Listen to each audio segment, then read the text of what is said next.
Hello, good morning to all of you. This is Shaviz Lateef. I am working as a lecturer at Guide Rampur for English language. I am highly thankful to my principal ma'am who trusted me fully for the responsibility of this webinar. ये मेरी खुशनसीबी है कि हम principal ma'am के साथ मिलकर ये webinar कर पा रहे हैं।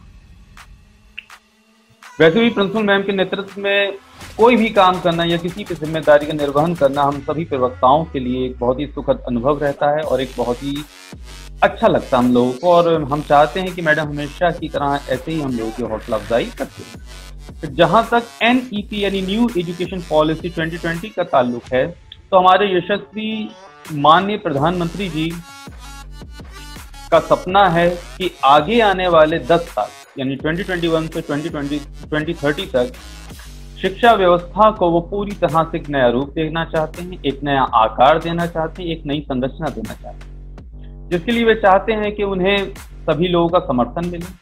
सभी लोगों का समर्थन यूं भी जरूरी है क्योंकि एक सिर्फ उनके करने से कुछ नहीं होगा जब तक कि एक कलेक्टिव एफर्ट, जब तक एक सामूहिक भागीदारी नहीं होगी। एक सामूहिक सकारात्मक भागीदारी की बहुत ज्यादा जरूरत है शिक्षा व्यवस्था को बदलने के लिए। हम सभी शिक्षक हैं, मुझे सुनने वाले ज्यादातर लोग शिक्षक हैं, और हम लोग जानते हैं कि बुनियादी क्या क्या समस्याएं होती हैं, क्या क्या परेशानियों से हमें जूझना पड़ता है। लेकिन परेशानियां एक तरफ हैं और सकारात्मक कोशिशें और नतीजे एक तरफ। तो हम तो पॉजिटिव एनर्जी के साथ डील करेंगे और इसको आगे बढ़ाएंगे। आप लोग जानते ही हमारे देश में 5 सितंबर को शिक्षक दिवस के रूप में बनाते हैं और 11 नवंबर को शिक्षा दिवस के रूप में बनाते हैं। लेकिन ये आयोजन नाकाफी हो जाते हैं जब हम देखते हैं कि हमारी वो जो कलेक्टिव एफर्ट्स हैं वो हमें नजर नहीं आ रहे हैं, और जब कलेक्टिव एफर्ट्स नहीं होते हैं तो दिक्कतें पेश आती है। बहरहाल कोई बात नहीं, मैं आशा करता हूँ कि जो 10+2 का स्ट्रक्चर है मोदी जी के नेतृत्व में 5+3+3+4 की नीति द्वारा हम उसको रिप्लेस कर पाएंगे और हम एक बेहतर और एक अच्छी शिक्षा दे पाएंगे। So, let me introduce to you all with our chief guest speaker, Dr. Skand Shukla. He is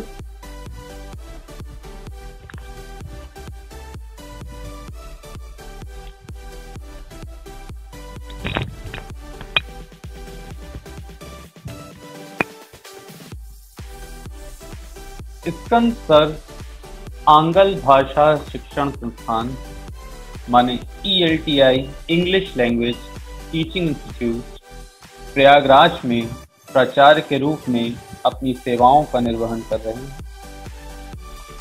ELTI Uttar Pradesh में अंग्रेजी का सबसे बड़ा शिक्षण संस्थान है, और ये बात तो सर्वविदित है, कोई भी संस्थान बड़ा तभी बन पाता है जब संस्थान के हेड कोई बहुत ही ज्यादा डिजर्विंग और एक्स्ट्रा ऑर्डिनरी व्यक्ति होते हैं।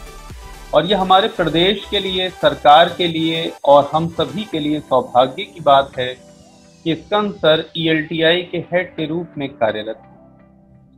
ELTI ने पिछले वर्ष कक्षा 6 से 8 तक की किताबों का हिंदी से अंग्रेजी अनुवाद जैसा महत्वपूर्ण व बुनियादी काम किया है, जिसमें स्कंद सर ने मुझे भी शामिल किया।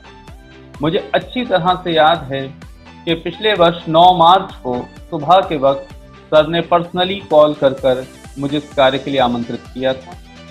जब सर का कॉल खत्म हुआ था, मुझसे बात खत्म हुई थी, तो उस बात खत्म होने के, उस कॉल खत्म होने के बाद मेरी खुशी का कोई ठिकाना नहीं था और मैं बहुत अधिक गौरवान्वित महसूस कर रहा था, सिर्फ एक कारण से, और वो कारण ये था, एक अंग्रेजी में पूर्णतः दक्ष व्यक्ति ने मेरा चयन अनुवाद के लिए किया। इस वर्ष ELTI ने ऑनलाइन इंग्लिश स्पोकन कोर्स को डेवलप किया है, जो प्रदेश के 1.59,000 टीचर्स के लिए तैयार किया गया है, भाषा टीचर्स के लिए, और बहुत जल्द ही इस कोर्स से जुड़ी हुई सारी कार्यवाही स्टार्ट हो जाएगी, शुरू हो जाएगी, और बहुत जल्द ही हमें इसके सकारात्मक नतीजे मिलने लगे। इसके अलावा स्कंद सर ने या ELTI ने डिसेबल्ड बच्चों के लिए भी एक कोर्स डेवलपमेंट का काम किया है, और ये कोर्स जो है कहीं ना कहीं इंक्लूसिव एजुकेशन कि जिसकी हम बात करते हैं, तो उस इंक्लूसिव एजुकेशन के सकारात्मक एग्जीक्यूशन में बहुत अहम रोल अदा करने जा रहा है। इसके लिए मैं सर को बहुत ज़्यादा बधाई देता हूँ। इसके अलावा एक सर का आर्टिकल आया था द इंडियन एक्सप्रेस में, renew the class. Renew the classroom एक ऐसा आर्टिकल था जिसे पढ़ने के बाद समूचा शिक्षा व्यवस्था से जितने जुड़े लोग हैं सब सोचने पे मजबूर हो गए थे कि क्या हम ट्रेडिशन और कन्वेंशनल पैटर्न पर जो पढ़ा रहे हैं, क्या उससे अब नतीजे मिलेंगे या नहीं मिलेंगे। ये आर्टिकल इस बात पर बहुत अच्छी रोशनी डालता है और मैं चाहूंगा कि सभी लोग इस आर्टिकल को एक बार तो जरूर पढ़ें। ये तो हुई पढ़ाई की बात। इसके अलावा सर की सोशल गैदरिंग भी रहती है, सोशल एक्टिविटीज भी रहती हैं। जैसे कि उन्होंने लिखा है, इंडियन एक्सप्रेस में उनका एक आर्टिकल आया था, the roof top of our homes are now dead, कि हमारे छतों की, हमारे घरों की जो छतें हैं वो खत्म हो गई। छतों पे हमारा मिलना जुलना होता था, एक सोशल बॉन्डिंग खत्म हो गई है। तो that is the biggest issue right now.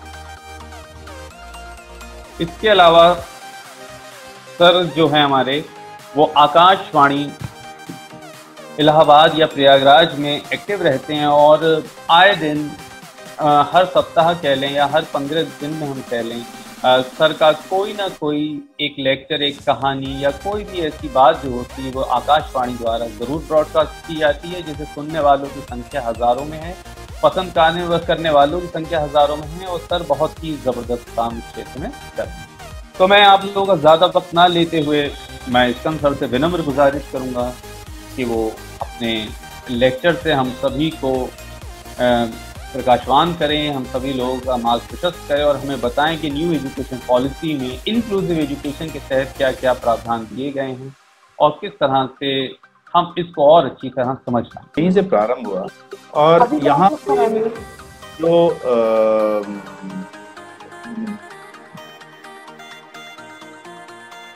ये पता नहीं कहाँ चले गए।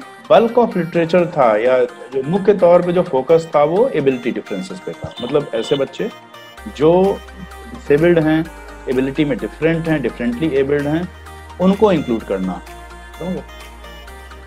इनमें दो चीजें दिखती थी, दो स्ट्रैंड्स थे। एक तो जस्टिफिकेशन और दूसरा इम्प्लीमेंटेशन। जस्टिफिकेशन मतलब कि आखिर इंक्लूसिव एजुकेशन की आवश्यकता क्यों है, और दूसरा कि आवश्यकता है तो उन पॉलिसीज को पहले बनाया जाए, फिर इम्प्लीमेंट कैसे किया जाए।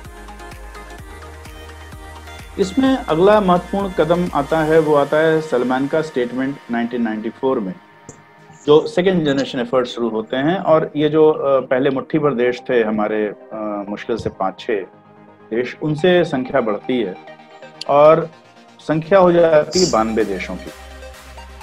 92 देश एक साइन करते हैं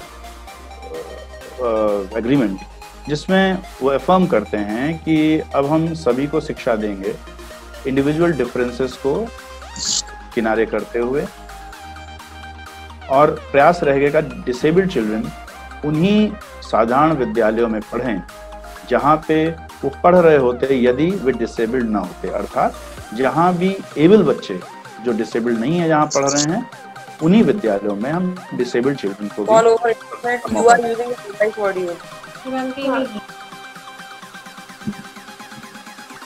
कंटेम्परेरी थॉट तब से बहुत आगे बढ़ चुकी है। 92 भी बीते हुए 30 साल हो रहे हैं और अब धीमे धीमे रियलाइज किया गया है कि इंक्लूजन जो है एक कॉम्प्लेक्स प्रोसेस है। वह जो है मात्र डिसेबिलिटी एबिलिटी तक सीमित नहीं है। वो ये रियलाइज करता है कि स्पेशल लर्निंग जो है वो social, psychological, economic, linguistic, cultural और फिजिकल सभी फैक्टर से हो सकती है। अभी तक फोकस केवल फिजिकल फैक्टर्स पे था, डिसेबिलिटी सेंस केवल फिजिकल नीड्स पे ही लिया जा रहा था, फिजिकली डिसेबल्ड को ही अभी तक हम ट्रीट कर रहे थे। लेकिन in due course of time ये देखा गया कि सामाजिक, मनोवैज्ञानिक, आर्थिक, भाषागत और सांस्कृतिक इन सभी फैक्टर्स के आधार पे किसी भी बच्चे की स्पेशल लर्निंग नीड्स हो सकती हैं, औरों से अलग हो सकती हैं। और इसीलिए जो टर्म यूज किया जाने लगा वो children with special needs use किया जाने लगा, ना कि चिल्ड्रन विद डिसेबिलिटीज। जब हम डिसेबिलिटी की बात करते हैं तो हमें ऐसा लगता है कि एक नेगेटिव टर्म है, बच्चा जो है वो डिसेबल्ड है। जबकि चिल्ड्रन विद स्पेशल नीड्स की बात हम करते हैं तो ये रहता है कि नहीं, कोई एक पर्टिकुलर नीड है जिसे हमें पूरी करनी है, जिसमें वो लैग बिहाइंड कर रहा है, पीछे है।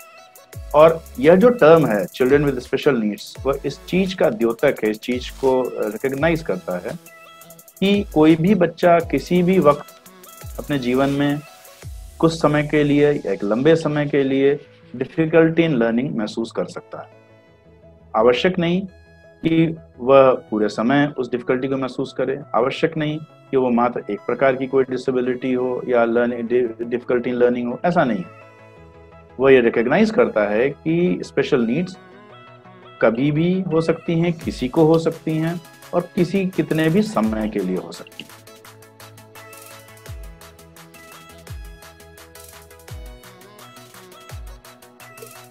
अब हम भारत के परिप्रेक्ष्य में देखते हैं कि इंक्लूजन या इंक्लूसिव एजुकेशन का क्या इतिहास रहा है।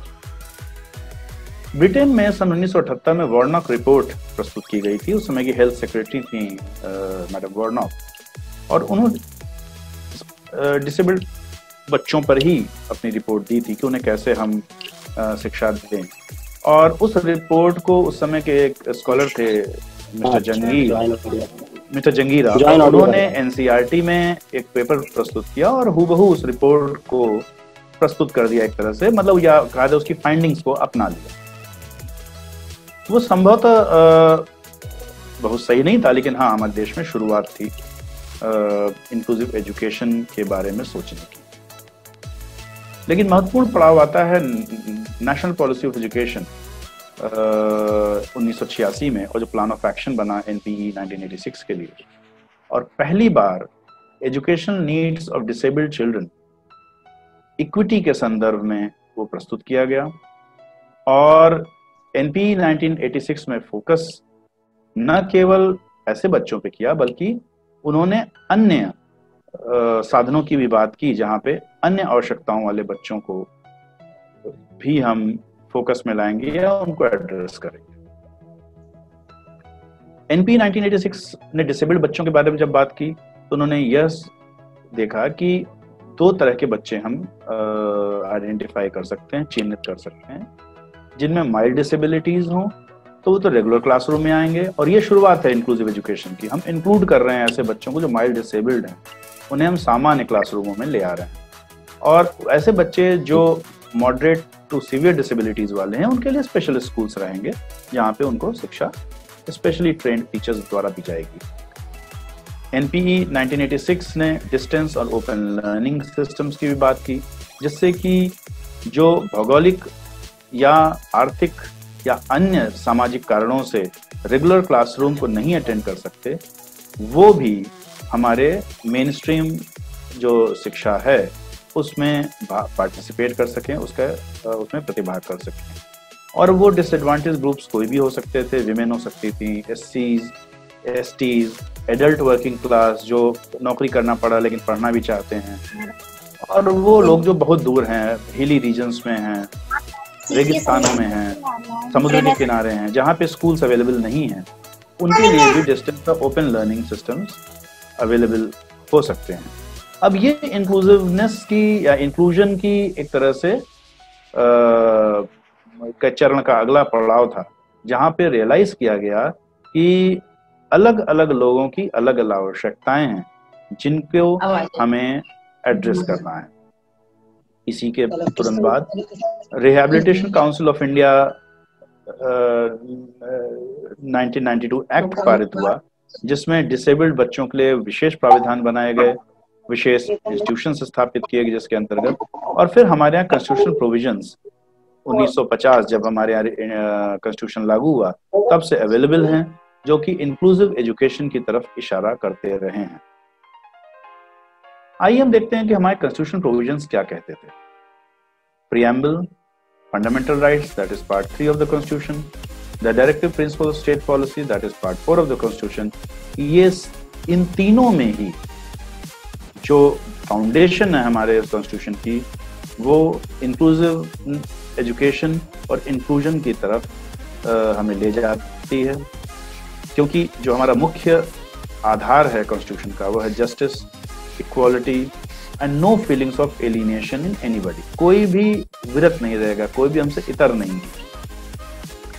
डायरेक्टिव प्रिंस फंडामेंटल राइट तो क्लियर है, वहाँ पे राइट टू इक्वालिटी है ही, जो सारे हमें इक्वालिटी प्रदान करती है।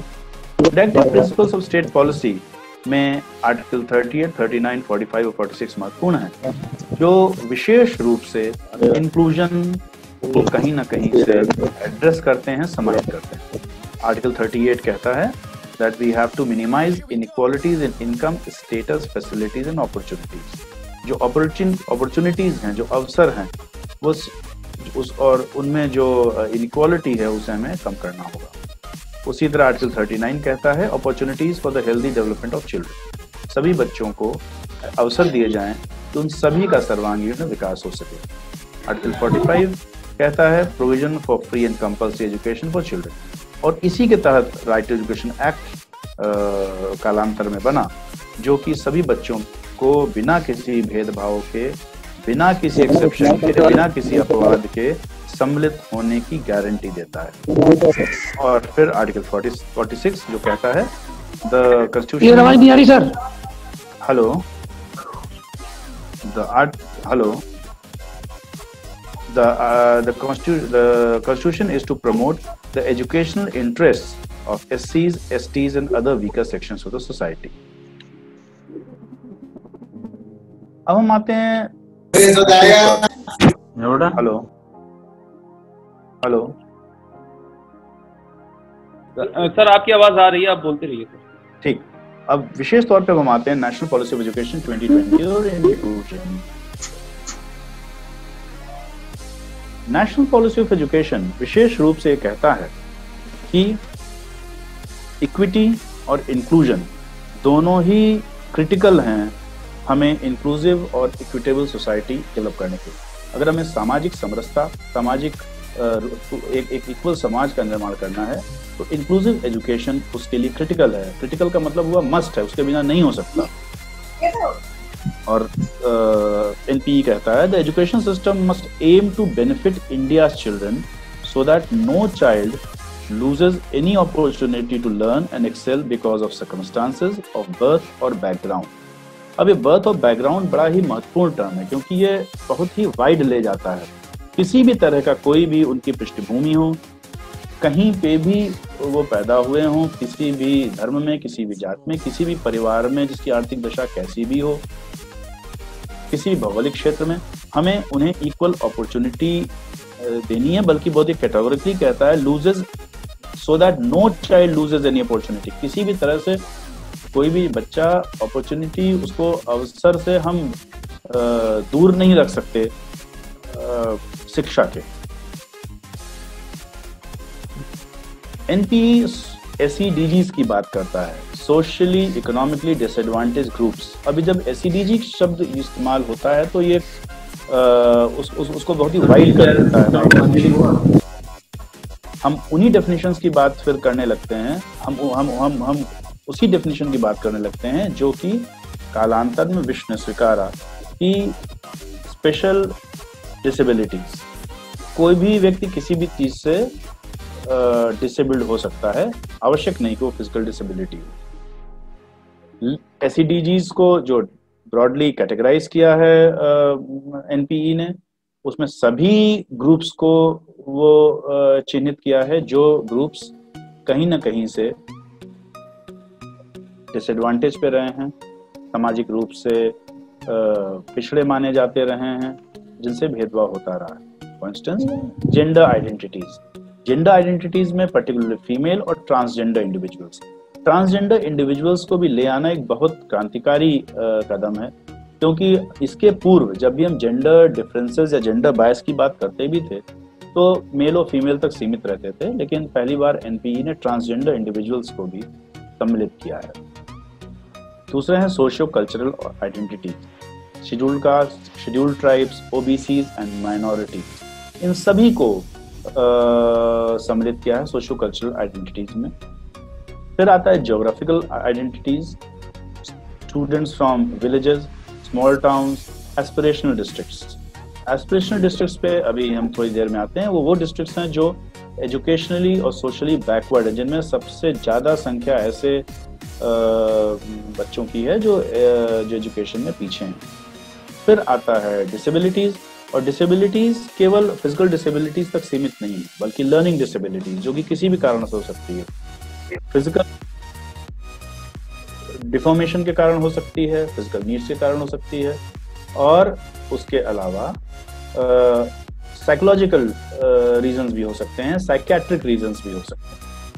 फिर आता है socio economic conditions. Socio economic conditions प्रमुख रूप से आर्थिक की बात करता है, माइग्रेंट कम्युनिटीज, क्योंकि हमारे यहाँ अभी आपने जैसे देखा होगा कोविड में लॉकडाउन के समय जो माइग्रेशन की स्थिति रही, तो इसका मतलब इमिग्रेंट कम्युनिटीज या इमिग्रेंट लोगों की संख्या इतनी ज्यादा है में जिन्हें एड्रेस करना जरूरी है।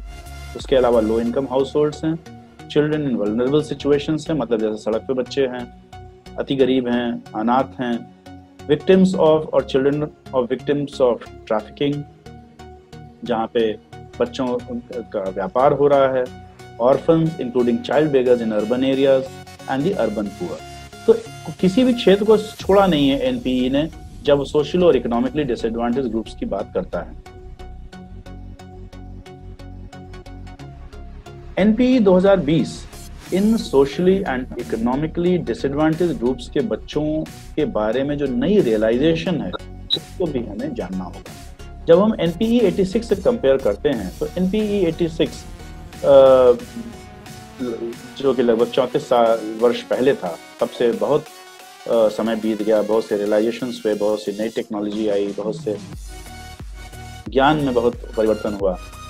उस समय एनपीई 86 का जो फोकस था, जो कंसर्न था, वो एक्सेस पे था, पहुंच पे, कि जो डिसएडवांटेज ग्रुप्स हैं उनकी पहुंच कैसे बनाई जाए विद्यालयों तक या शिक्षा तक। इसीलिए वो जो नहीं पहुंच सकते थे विद्यालयों तक, उन्होंने डिस्टेंस एजुकेशन की बात की कि ठीक है वो ओपन लर्निंग या ओपन एंड डिस्टेंस मोड से लर्निंग करेंगे, लर्निंग तक उनकी पहुंच की बात की। लेकिन नेशनल पॉलिसी ऑफ एजुकेशन 2020 इसे और बहुत आगे तक ले जाता है। एक बिंदु है वो एड्रेस जिसे करता है कि वो रियलाइज करता है, राधा हम कहेंगे वो इस चीज को अब पहचानने लगा है कि acute enrolment drop offs of children कई कारणों से हो सकता है।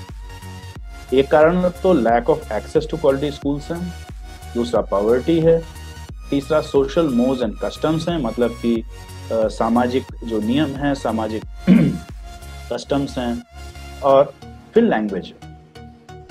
हम ये चीज कभी ध्यान नहीं देते कि जब हम यूपी जैसे बड़े स्टेट को ही अगर देखें तो हमारे यहाँ खड़ी हिंदी हमारी भाषा नहीं है। हमारी भाषा या तो ब्रज है, या तो बुंदेलखंडी है, या तो अवधी है, या तो भोजपुरी है। हिंदी जो है वो L2 है, लैंग्वेज 2, और अंग्रेजी तो L3 हो जाती है उस लिहाज से। और ये जो लैंग्वेज का इशू है, इसकी वजह से भी बहुत से बच्चे भागते हैं और ड्रॉप ऑफ्स भी होते हैं, क्योंकि वो अपनी किताबें भी नहीं समझ सकते और टीचर्स की बातें भी कई बार उनको समझ में नहीं आती, क्योंकि उनकी लोकल लैंग्वेज में या बिल्कुल जो लोकल डायलेक्ट है उसमें टीचर नहीं एक्सप्लेन करता। फिर है अंडर रिप्रेजेंटेशन ऑफ माइनॉरिटीज। ये अपने आप में क्लियर है कि माइनॉरिटीज का अंडर रिप्रेजेंटेशन है विद्यालय स्तर पे, और वह एक कारण है, वह एक रियलाइजेशन रहा है एनपीई 2020 में। फिर children from tribal communities face disadvantages because of historical and geographical factors.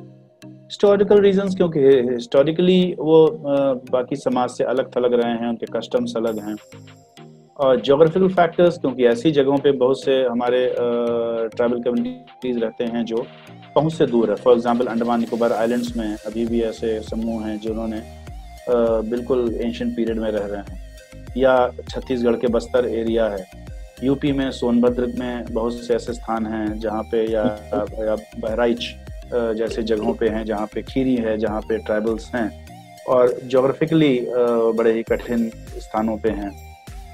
Hills के ट्राइबल्स हैं, नॉर्थ ईस्ट है। तो फ्रॉम ट्राइबल कम्युनिटीज के जो बच्चे हैं उनको भी हिस्टोरिकल ज्योग्राफिकल फैक्टर से डिसएडवांटेज रही हैं। और एक रियलाइजेशन हुआ है कि हमें दिव्यांग बच्चों के लिए क्वालिटी एजुकेशन के लिए ऐसे मैकेनिज्म तैयार करना पड़ता जहाँ पे वो सामान्य बच्चों के साथ पढ़ सके। ये एक इम्पॉर्टेंट चीज है, ये इंक्लूजन की तरफ है। हम उनके लिए स्पेशल स्कूल्स की बात तभी करेंगे जब अत्यावश्यक होगा, अन्यथा पूरा प्रयास ये रहेगा कि वो सामान्य बच्चों के साथ ही पढ़ें। अब हम आते हैं फोकस, ये तो एक जनरल रियलाइजेशन की बात हमने की। अब हम आते हैं फोकस्ड एफर्ट्स। अलग अलग ग्रुप्स के संदर्भ में क्या क्या फोकस है एनपीई 2020 का।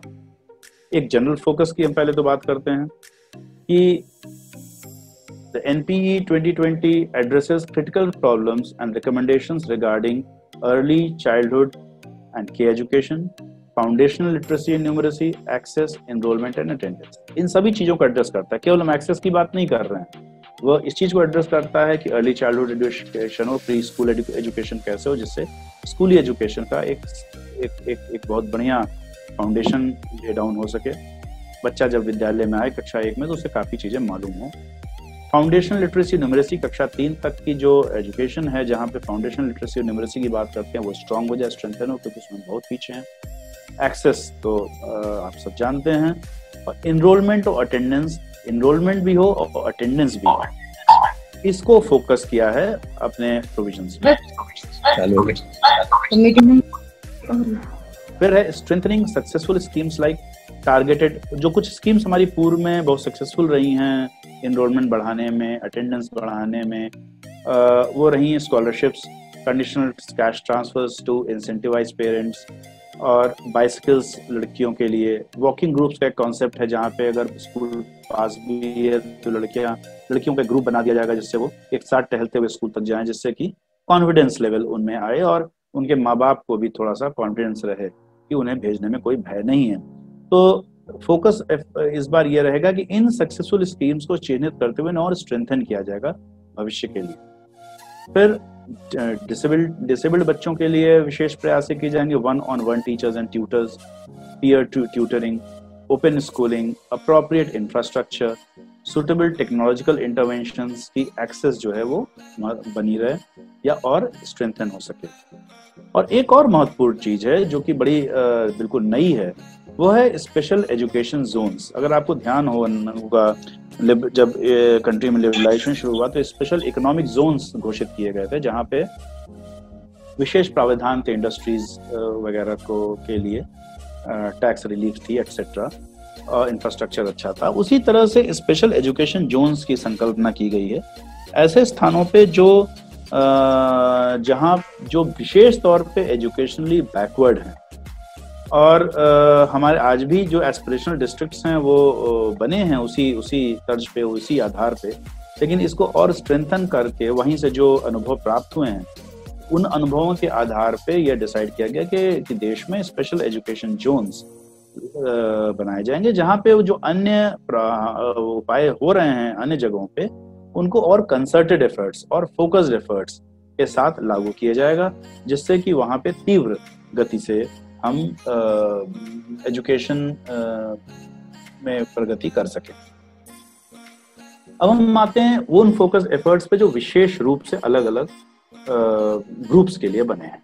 जेंडर, तो एनपीई 2020 एनविजन करता है कि एक फंड होगा जिसे जेंडर इंक्लूजन फंड करेंगे, जिससे कि पैसे की कहीं दिक्कत ना हो, और ये कॉर्पस रहेगा जिससे कि equitable quality education for all girls और ऑल ट्रांसजेंडर स्टूडेंट्स को उपलब्ध कराया जा सके। स्टेट्स को पैसा उपलब्ध कराया जाएगा इन स्कीम्स के को रन करने के लिए। Assisting female and transgender children in gaining access to education such as provisions of sanitation, toilets, bicycles, conditional cash transfer etcetera. अर्थात जो स्कीम्स चल रही हैं उनके लिए पैसे की कहीं कोई दिक्कत ना आए, इसलिए ये एक स्पेशल डेडिकेटेड फंड रहेगा जो कि एक्सेस को जो बाधित करता है और इंक्लूजन को जो बाधित करता है उनको हम फंड कर सकें, वो कहीं से उनमें फंड की कमी ना आए।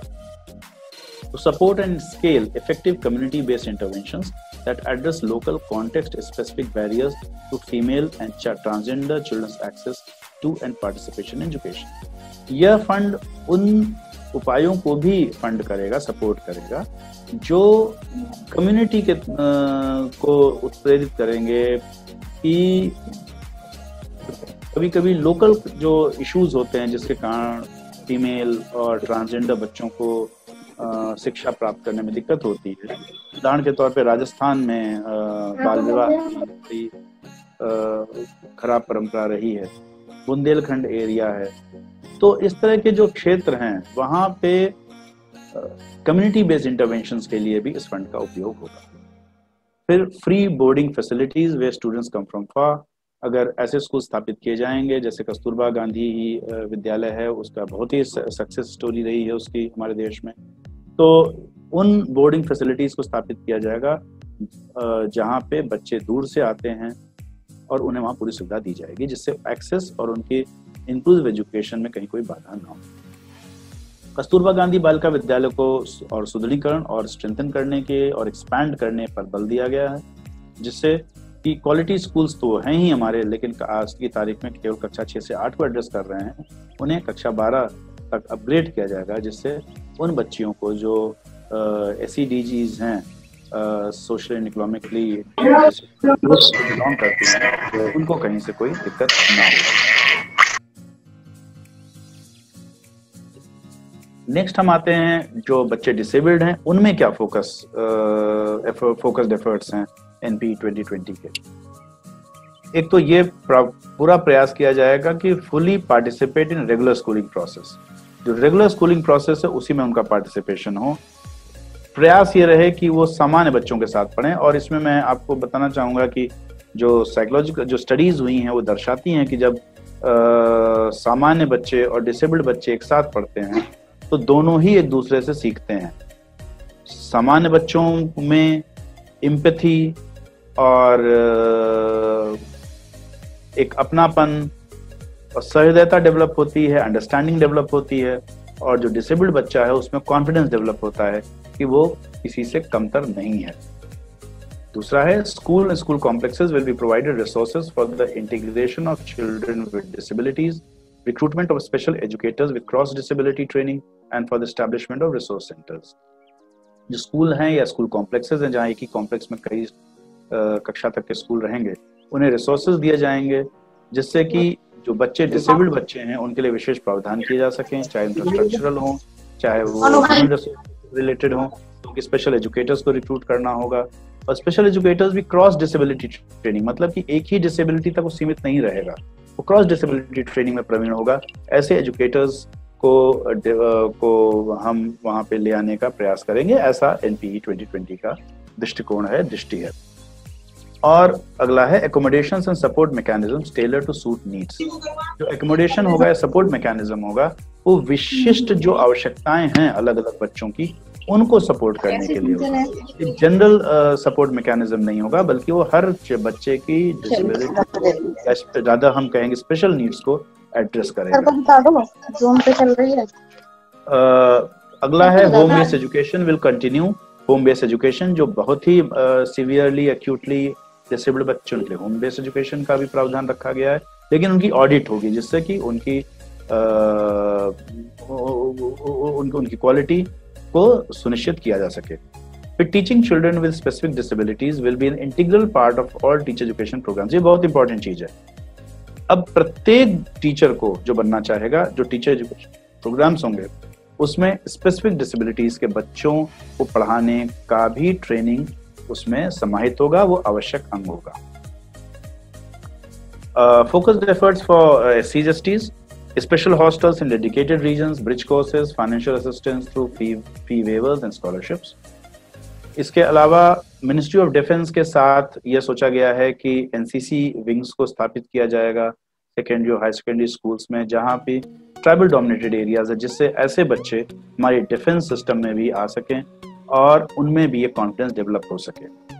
और एक इंपॉर्टेंट चीज single window system for scholarships और अदर स्कीम्स। अभी तक क्या होता है, विभिन्न जगहों से इंफॉर्मेशन मिलता है, लेकिन अब प्रयास होगा एक सिंगल विंडो सिस्टम हो जहाँ पे अप्लाई भी आप, जहाँ से इंफॉर्मेशन भी आप गैदर कर सकें समस्त स्कीम समस्त स्कॉलरशिप्स की, और वहीं पे अप्लाई भी कर सकें।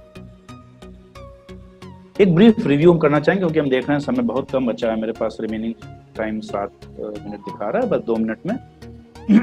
ब्रीफ रिव्यू हमें दिखाता है कि एनपी 2020 एनपी 86 से काफ़ी आगे जाता है और जो अर्लियर कॉन्सेप्ट इंक्लूसिव एजुकेशन के 60 और 70 दशक के, उससे हम बहुत आगे आ चुके हैं। Stresses on requirements for a change in school culture, sensitization towards the notions of inclusion equity. हम सेंसिटाइज करने की बात करते हैं टीचर्स को, स्टूडेंट्स को, सभी को, कि स्कूल कल्चर जो बदलना है, हमें केवल वही नहीं, हम उसकी पेडागोजी भी बदलनी है, हमारी सोच बदलनी है, और जिससे कि इंक्लूजन और इक्विटी, रिस्पेक्ट, डिग्निटी, प्रिवेसी, इन सब को हम सम्मान कर सकें। Inclusion and equity to become a key aspect of teacher education training for all position schools. Schools में भी ये देखा जाएगा कि इंक्लूजन और इक्विटी जो है वो उस पर कितना फोकस है प्रिंसिपल का और अन्य जो एडमिनिस्ट्रेटर्स हैं इस विद्यालय। Efforts to recruit more high quality teachers and leaders from SEDGs in order to bring in excellent role models for students। प्रयास होगा कि SEDGs से ही हम रिक्रूट करें टीचर्स को, जिससे वो टीचर्स ही स्वयं रोल मॉडल्स हों ऐसे बच्चों के। और सबसे बड़ी चीज़ कि हमारा स्कूल करिकुलम इंक्लूसिव हो, जो विभिन्न सभ्यताओं, विभिन्न धर्मों, विभिन्न भाषाओं, विभिन्न जेंडर आइडेंटिटीज़ के संबंध में हमें सिखाता हो, सेंसिटाइज करता हो और डाइवर्सिटी और बायसेस को रिमूव करता हो। बहुत बहुत धन्यवाद।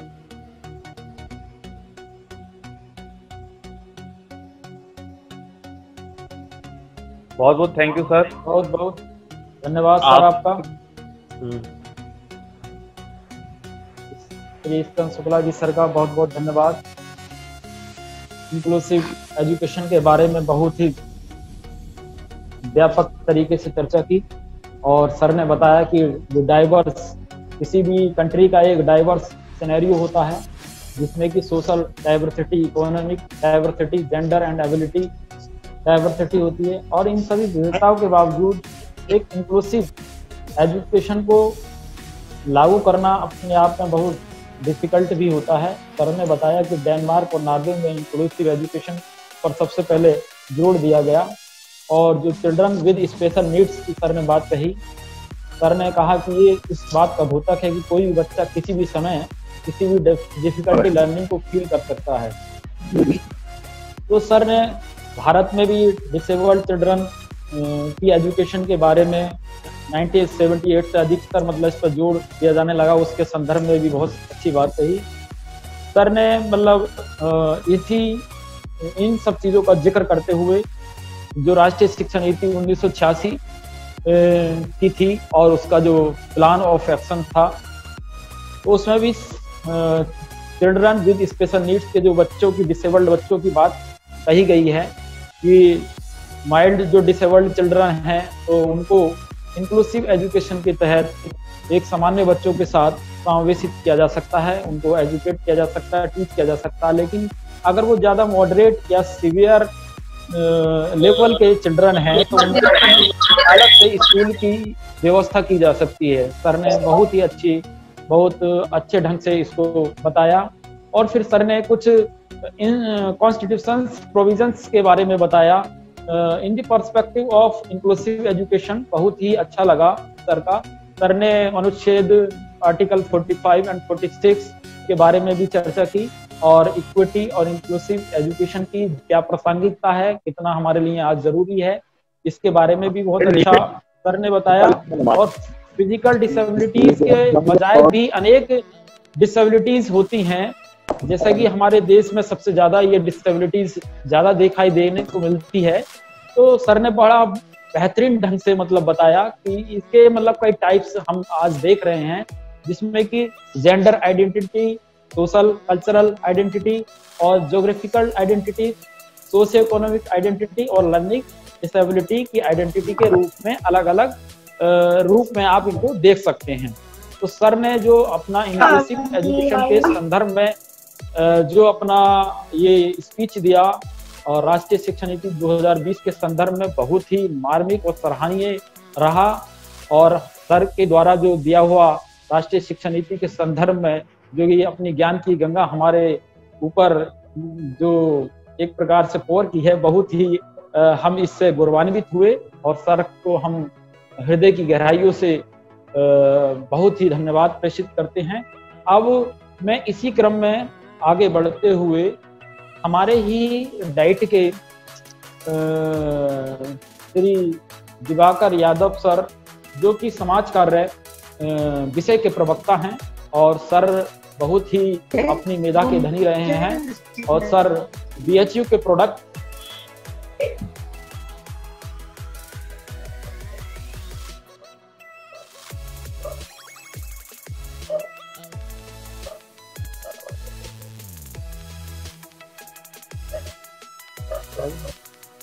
हो रहे हैं।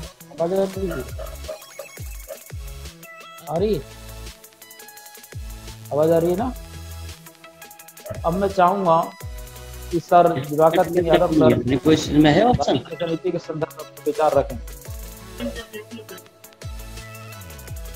बस नींद आ जाएगी। आई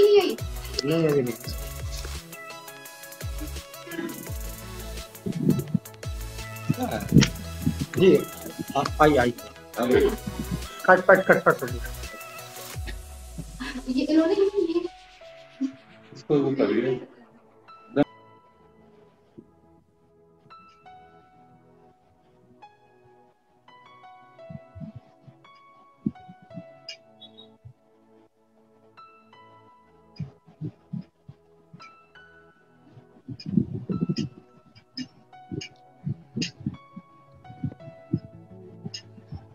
हेलो हेलो राजीव सर, आवाज आ रही है? हाँ सर, आपकी आवाज आ रही है सर, आप बोल रहे हैं। और स्क्रीन पे PPT शेयर हो रही सर? हाँ सर, हो रही है। अच्छा ठीक बोलें है सर, आप स्टार्ट करते हैं।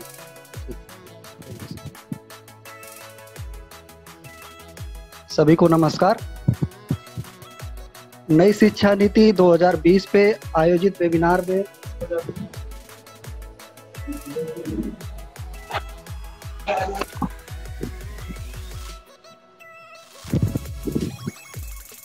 सभी को नमस्कार।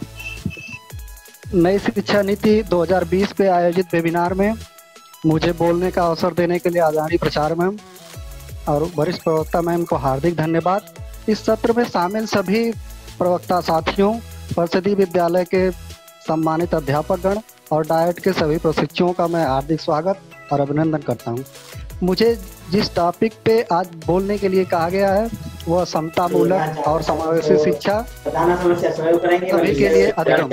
यद्यपि अभी सर ने इस विषय पे, समावेशी शिक्षा विषय पे बहुत ही अच्छा व्याख्यान दिया है और बहुत ही ज्ञानवर्धक रहा वो सर का अनुभव, और जिस तरह से सर ने उसको बोला है बहुत ही अच्छा रहा।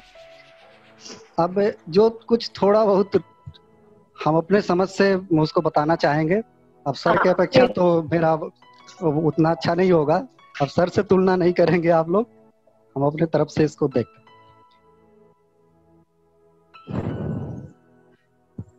यदि हम इस टॉपिक को ही देखें, समतामूलक और समावेशी शिक्षा सभी के लिए अधिगम। समतामूलक मतलब समान रूप से सबके लिए उसमें होना चाहिए, कोई समाज का ऐसा वर्ग नहीं हो जिसके लिए इसमें विशेष प्रावधान की बात हो। जो समाज में पिछड़े हैं, किसी वजह से पीछे रह गए, उनके लिए तो हो सकता है, मगर किसी को विशेष प्रिविलेज देने के लिए इस तरह का कोई प्रावधान नहीं हो सकता। समावेशी, सर ने समावेशी को बहुत ही अच्छा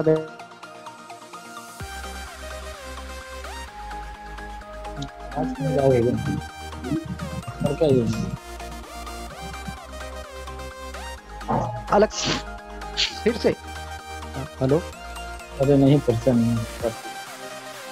हाँ ठीक। सॉरी। समावेशी में सब वर्ग विशेष तौर पे हम जैसा देखते थे कि पहले ये था कि जो फिजिकली चैलेंज बच्चे हैं उनके लिए अलग से विद्यालय की बात थी। आपने नाम सुना होगा अंध विद्यालय। तो इस तरह की बातों को ये समझा गया कि नहीं, ये सही नहीं है। इन बच्चों को सोसाइटी से काट के आप जो है कि एक अलग से विद्यालय में पढ़ाएंगे, ये सही नहीं है। आपको इन्हीं बच्चों को इन्हीं विद्यालयों में पढ़ाना पड़ेगा, भले उनके लिए विशेष प्रावधान करने पड़े। आगे दिया है इसमें सभी के लिए अधिगम। तो हम सभी के लिए अधिगम का मतलब है बच्चा अब जो है सीखने के लिए पढ़ेगा। ये नई शिक्षा नीति कहती है कि पढ़ने के लिए नहीं सीखेगा, वो सीखने के लिए पढ़ेगा। जैसा कि जो रट्टा मार प्रवृत्ति, पहले आप जानते हैं कि पीछे क्या हो रहा था कि रट के पास होने की एक प्रवृत्ति थी, मगर नई शिक्षा नीति कहती है कि सीखने के लिए बच्चा पढ़ेगा। तो इस तरह हम देखते हैं कि नई शिक्षा नीति सभी वर्गों को लेते हुए विशेष कार्यक्रम बनाने पर बल देती है। नई शिक्षा नीति के जो कुल नई शिक्षा नीति के भाग 6 में जिसकी हम लोग जिस पर चर्चा कर रहे हैं उसमें 20 पॉइंट है। जो अंतिम पॉइंट है वो कहता है कि नई शिक्षा नीति में स्कूल का पाठ्यक्रम में जो शामिल होगा वो होगा सभी के लिए सम्मान, सहानुभूति, सहिष्णुता, मानवाधिकार, लैंगिक समानता, अहिंसा, वैश्विक नागरिकता, समावेशन और समता। इसमें मानवाधिकार की बात करते हैं, मूल अधिकार और मानवाधिकार में अंतर है। आप जैसा कि ये सब नीति कहती है कि जो बच्चा होगा उसकी वैश्विक नागरिकता की बात है कि अब उसकी इस तरह से ग्लोबल सिटीजन, जैसे पहले हम सुनते थे ग्लोबल विलेज, मैक्लुहान ने कंसेप्ट दिया ग्लोबल विलेज का। अब ये नई शिक्षा नीति कहती है कि ग्लोबल सिटीजन, मतलब ऐसा बच्चा होगा जो पूरे दुनिया को ऐसे अपनी पहचान बनाए, पूरी दुनिया में। कोई किसी देश का तो विशेष नागरिक होगा ही, मगर उस दुनिया के बारे में इस तरह की सोच रखे कि वो भी उसका ही देश है। इसी में 20 में ही एक प्रावधान है कि ये जो नई शिक्षा नीति के जो प्रावधान हैं उसको उनके प्रति बच्चों को संवेदनशील बनाने के लिए शिक्षकों तथा विद्यालय के अन्य कर्मियों, जिसमें प्रशिक्षित समाज कार्यकर्ता की बात की गई है। इस विषय में अभी हम लोग कुछ दिन पहले, 2-3 दिन पहले हम लोगों की बात हो रही थी SCRT डायरेक्टर सर से, एक उन्होंने ग्रुप भी बनाया इस पे कि जो प्रशिक्षित समाज कार्यकर्ता की बात है कि ये भी, तो इसमें जैसा कि समाज कार्य के बारे में कहा गया कि social work is helping process. तो किसका हेल्प करता है ये? जो अपने वातावरण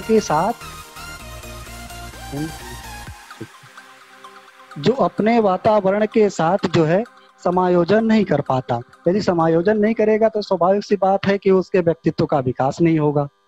तो इसलिए सर ने कहा कि हाँ, हम इसको जो है कि हम लोगों ने सर से कहा कि सर हम लोग तो इसी विषय के प्रवक्ता हैं, तो फिर बाहर से किसी को बुलाने की क्या जरूरत है। सर ने कहा हाँ ठीक है, पाठ्यक्रम आप लोग देखें उसको, और हम इसको इम्प्लीमेंट करने पे विचार कर रहे हैं। ठीक है, धन्यवाद। राजीव सर। धन्यवाद सर, आपने सर बहुत अच्छा मतलब इसको बताया। समतामूलक और समावेशी शिक्षा सभी के लिए अधिगम के संदर्भ में आपने बहुत अच्छा राष्ट्रीय शिक्षा नीति के संदर्भ में बताया सर। और आपने बताया कि सीखने के लिए पढ़ेगा बालक, न कि पढ़ने के लिए। और आपने असमानता के प्रारूप के बारे में बताया सर कि जो असमानता का प्रारूप है वो सामाजिक पहचान के अंतर्गत देखते हैं तो वो महिला एवं ट्रांसजेंडर, सामाजिक, सांस्कृतिक, सोशल, कल्चरल के अंतर्गत अगर देखते हैं तो SC, ST, OBC, और भौगोलिक पहचान के अंतर्गत देखते हैं तो वो गांव और कस्बे और पिछड़े जिलों के जो बच्चे होते हैं वो इसके अंतर्गत आते हैं। और सामाजिक आर्थिक स्थिति में जो प्रवासी समुदाय के बच्चे हैं या निम्न आय परिवारों के बच्चे हैं या असहाय बच्चे हैं वो इसके अंतर्गत आते हैं। तो आपने जो समावेशी शिक्षा के अंतर्गत आपने बताया राष्ट्रीय शिक्षा नीति 2020 में जो इसको समाहित किया गया है, बहुत ही अच्छा आपका वक्तव्य रहा इस राष्ट्रीय शिक्षा नीति के संदर्भ में। बहुत बहुत धन्यवाद सर। अब मैं आप आगे इस कड़ी को बढ़ाते हुए मैं अपने ही डाइट प्रवक्ता साथी मेघा मैम को आमंत्रित करूंगा कि मेघा मैम राष्ट्रीय शिक्षा नीति 2020 के संदर्भ में संक्षिप्त अपनी बात रखें। Megha ma'am.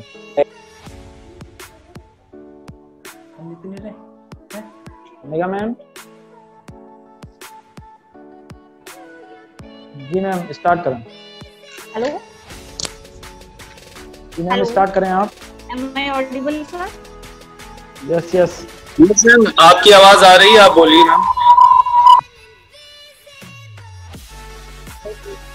Thank you Rajiv sir. Good afternoon to all of you. First of all, I would like to express my deepest gratitude to the convener of this program, Mrs. Neelam Rani Tamta ma'am, for giving me this opportunity to share some views on National Education Policy 2020. I would extend my sincere thanks to co-convener of this program, our senior lecturer Kalpana ma'am, and all the faculty members of the DIET. I will welcome to all the participants for being the part of this webinar to make it a success.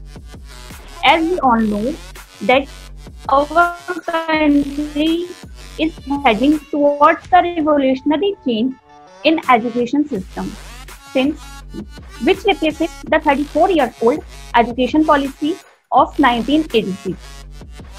In the previous session, the discussion was based on school education and early childhood care education, that is ECCE.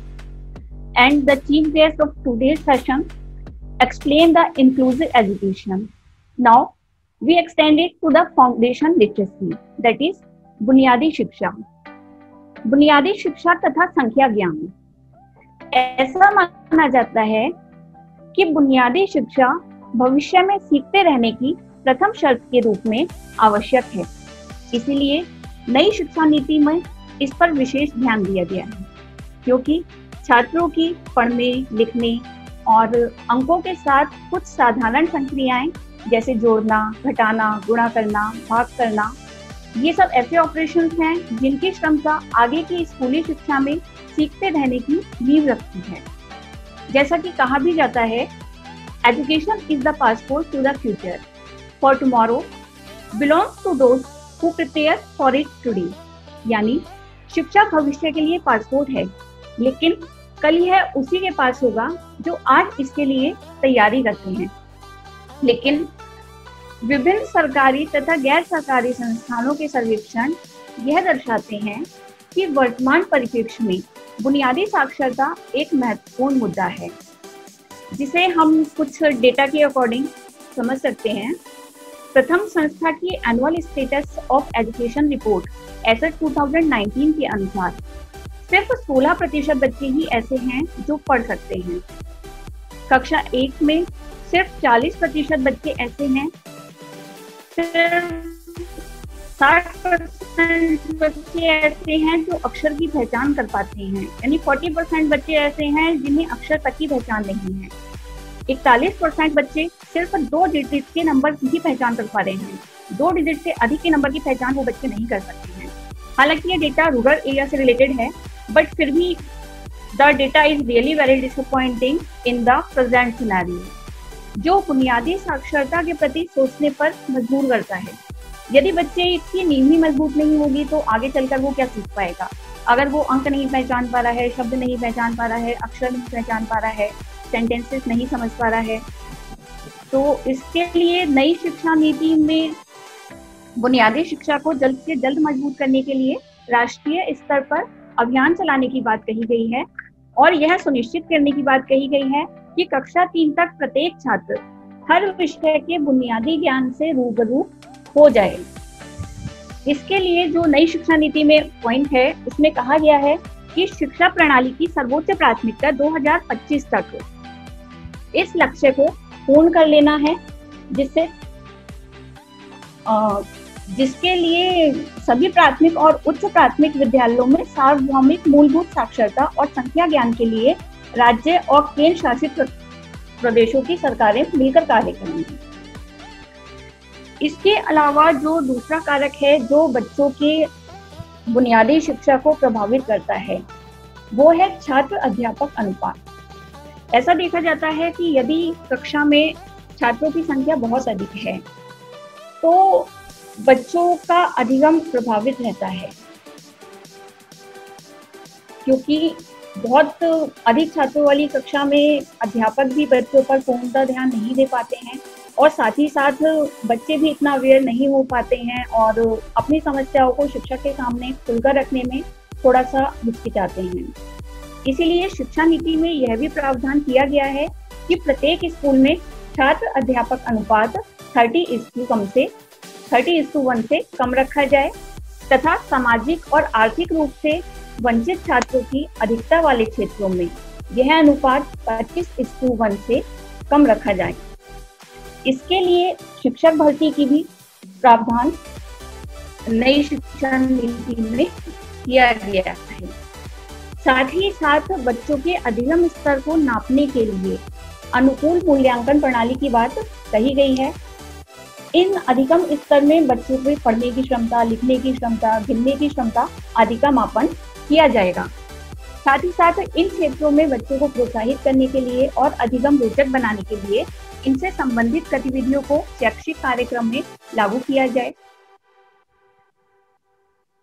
चूंकि इसके अलावा एक बात और जो शिक्षा नीति में इम्पोर्टेंट कही गई है, जैसा कि प्रेजेंट सिनेरियो में हम लोग इस पैंडेमिक की वजह से देख ही चुके हैं, जो काम सब ऑफलाइन होते थे अब ऑनलाइन हो रहे हैं, यानी टेक्निकल हो गए हैं। इसी प्रकार क्योंकि आने वाला युग तकनीक पर आधारित है, जिसमें शिक्षकों के साथ साथ छात्रों को भी तकनीक का प्रयोग करते हुए सामाजिक रूप से अग्रिम पंक्ति में खड़ा होना है, जिसके लिए एक डिजिटल प्लेटफॉर्म की चर्चा भी शिक्षा नीति में की गई है। It is digital infrastructure for knowledge sharing, in short we call it Diksha. यह एक ऐसी ऐप है जिसके माध्यम से सभी विषयों के पाठ्यक्रम को video, power point, presentation, audio आदि ई कंटेंट के रूप में उपलब्ध कराया जा सकता है, जिससे छात्र विद्यालयों में ही नहीं बल्कि उसके बाद कहीं भी कभी भी सीख सकते हैं। So it can also be called a digital library. नई शिक्षा नीति के प्रारूप में एक सुझाव था कि दीक्षा ऐप के माध्यम से बुनियादी साक्षरता और संख्या ज्ञान पर उच्च गुणवत्ता वाले संसाधनों का एक राष्ट्रीय भंडार उपलब्ध कराया जाए। हालांकि शिक्षा नीति आने के लगभग 3 वर्ष पूर्व 2017 में ही दीक्षा ऐप का शुभारंभ 5 राज्यों में कर दिया गया था, जिसमें कि उत्तर प्रदेश राज्य भी शामिल था। और वर्तमान तिथि में वेस्ट बंगाल के अलावा लगभग सभी राज्य दीक्षा ऐप का प्रयोग कर रहे हैं। इन सभी बिंदुओं के अतिरिक्त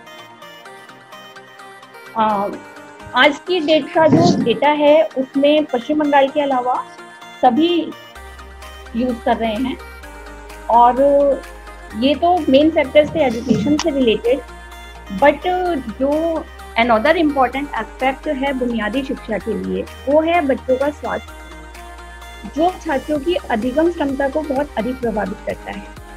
simply we can say he who has health has hope and he who has hope has everything। यानी अगर हम शारीरिक रूप से स्वस्थ हैं तो हमारे पास सब कुछ है। यदि बच्चे शारीरिक और मानसिक रूप से स्वस्थ नहीं हैं तो वह पूर्णतः नहीं सीख पाएंगे।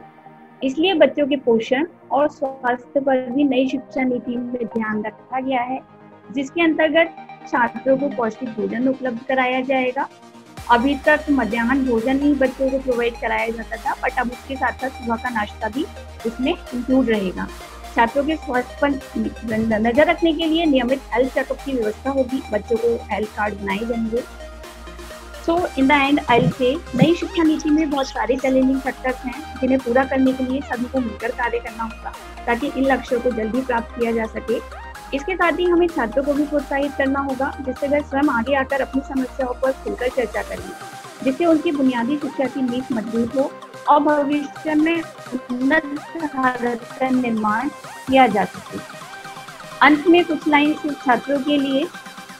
हौसला कम ना होगा तेरा तूफानों के सामने, मेहनत को इबादत में बदलकर तो देख, खुद ब खुद हल होंगी जिंदगी की मुश्किलें, बस खामोशी को सवालों में बदलकर तो देख।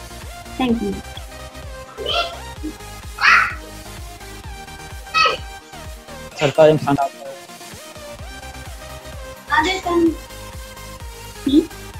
बहुत बढ़िया मैम, आपने बुनियादी साक्षरता एवं संख्या ज्ञान के संदर्भ में बहुत ही अच्छा राष्ट्रीय शिक्षा नीति 2020 में इसका क्या उल्लेख है उसके बारे में आपने बताया बहुत अच्छा ढंग से।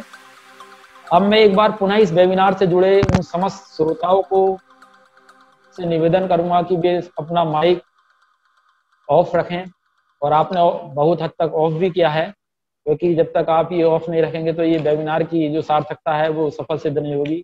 आप लोगों के लिए कुछ पंक्तियां मैं कहना चाहूंगा कि उदास जीवन में कभी सवेरा नहीं होता, दिल की बस्ती में कभी पहरा नहीं होता, अच्छे सुनने वालों से ही होती हैं महफिलें रोशन, श्रोताओं के बिना कभी कोई मशहूर चेहरा नहीं होता। श्रोताओं के बिना कभी कोई मशहूर चेहरा नहीं होता, इसलिए सभी लोग अपना माइक ऑफ रखें। अब मैं इसी क्रम में को आगे बढ़ाते हुए मैं अपने डाइट प्रवक्ता साथी श्री श्याम रस्तोगी सर, रसायन विषय के प्रवक्ता से निवेदन करूंगा, वो आमंत्रित करूंगा कि वे अपना राष्ट्रीय शिक्षा नीति 2020 के संदर्भ में अपना संक्षिप्त बात रखें। श्री श्याम रस्तोगी सर।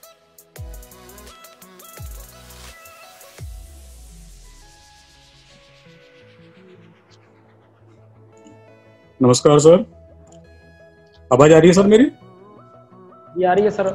सर आपकी आवाज आ रही है बहुत साफ, चांदी बहुत अच्छी आवाज आ रही ठीक है सर, थैंक यू सर। सबसे पहले आदरणीय प्राचार्य मैम एवं वरिष्ठ प्रवक्ता मैम का आभार कि उन्होंने मुझे इस वेबिनार में बोलने का अवसर दिया। और ये जो हमारी वेबिनार है वो 2 दिवसीय वेबिनार कल से चालू हुई थी, अभी ये कंटिन्यूस है। इसमें मैं थोड़ा सा जो शिक्षा का क्या रोल राष्ट्रीय शिक्षा नीति में रहेगा उसके विषय में अपने कुछ बात रखना चाहता हूँ कि जो नया हमारी राष्ट्रीय शिक्षा नीति आई है उसमें शिक्षा ये जो बीएड को लेकर थोड़ा सा कंफ्यूजन है कि बीएड का कोर्स किस तरीके से डिजाइन किया जाएगा, उसमें क्या रहेगा नई शिक्षा नीति में। तो थोड़ा सा मैं इसमें बताना चाहता हूँ कि जो नई शिक्षा नीति है इसमें ये रखा गया है कि एक 4 वर्ष का, देखिए होता क्या है कि जब हम देख रहे हैं आजकल क्या हो रहा है कि जो शिक्षक बनना एक रुचि ना होकर एक रोजगार का एक जरिया हो गया है। जब स्टूडेंट जो होता है ग्रेजुएशन कर लेता है, पीजी पोस्ट ग्रेजुएशन कर लेता है, उसके बाद वो सोचता है कि अब क्या करा जाए। अगर वो कहीं नौकरी पर नहीं लग पाता है तो सोचता है कि बीएड कर लिया जाए, डीएलएड कर लिया जाए और उसके थ्रू जो है शिक्षक बना जाए। तो ये जो तरीका है उसकी कहीं रुचि से जुड़ा हुआ नहीं है।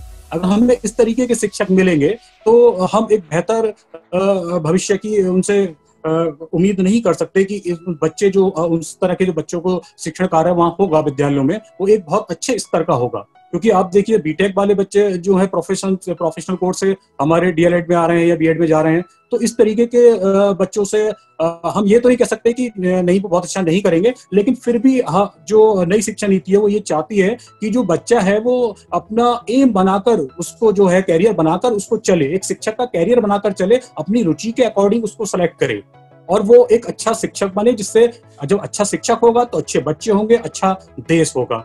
तो इसी क्रम में जैसे हमारा जो 4 वर्षीय एक इंटीग्रेटेड कोर्स ये हायर एजुकेशन द्वारा संचालित किया जाएगा, यानी ये कॉलेजेस